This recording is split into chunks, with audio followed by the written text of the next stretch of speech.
Nangyari ang gulo kanina sa Building 14 ng Bilibid kung saan nakakulong ang mga tinatawag nilang VIP inmate o ang Bilibid 19.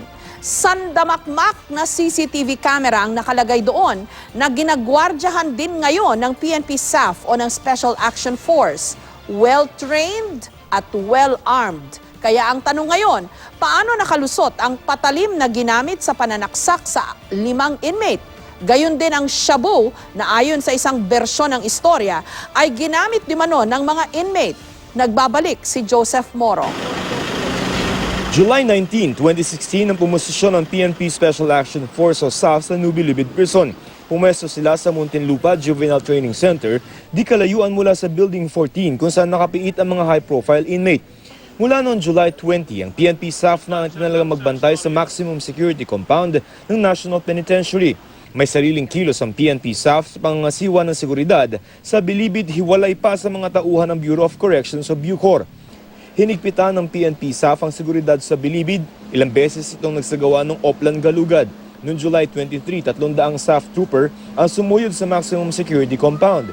Mistulang sasabak sa gera ang elite force naka-full tactical gear. Sa pagsuyod nila sa Quadrant 4 ng Bilibid, sakos-sakong kontrabando ang kanilang nasamsam. Kabilang dito ang mga gadget, patalim, cellphone, wifi modem, pera, mga mamahaling relo at mga kagamitan sa pagdudroga. Bukod sa sunod-sunod na Oplan Galuga, nilimitahan din ng PNP SAF ang oras ng dalaw sa mga inmate.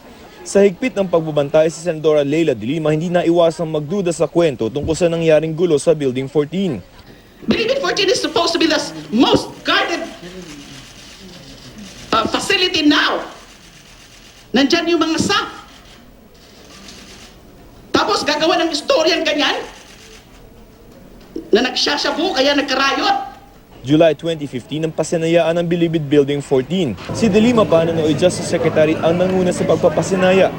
Dito sa Building 14, ganito ang itsura ng selda na paglalagakan ng mga notorious na preso katulad ng Bilibid 19. Meron kang sink, electric fan, toilet bowl, tapos ang kasya lamang dito ay 2 tao. Isa sa taas, sa baba, meron kang sariling banig at saka yung mga kailangan mo na basic. Ang sukat nito halos 2 dipa bawat side. Pero ang interesting dito, itong complex na to, itong mga selda na to, dating pinaglagyan noong mga ipinila sa death row. Ang Building 14 ay kilalang kulungan ng mga inmate na sinilya elektrika nung umiiral pa ang parusang bitay. Dito ay kinulong ang mga notorious na kriminal tulad ni Marshall o Baby Ama na nasa pelikula pa Ang Buhay. Nirenovate ang gusali para paglipatan ng mga high-profile inmate matapos ang raid noong December 2014 na ikinabisto ng magagarang kubol sa loob ng maximum security compound. Sa labas, tatad ng barbed wire ang bakod. Sa loob naman, puno ng CCTV camera ang mga pasilyo at magdamagan itong bantay sarado. Ang DOJ aminadong talamak pa rin ang pagpupuslit at pagtatago ng mga kontrabando hanggang ngayon sa Bilibid. Embedded yung systemic masyado na yung mga violations diyan. So hindi mo na siya makikita on a mere lifting the surface. Joseph Morong, GMA News.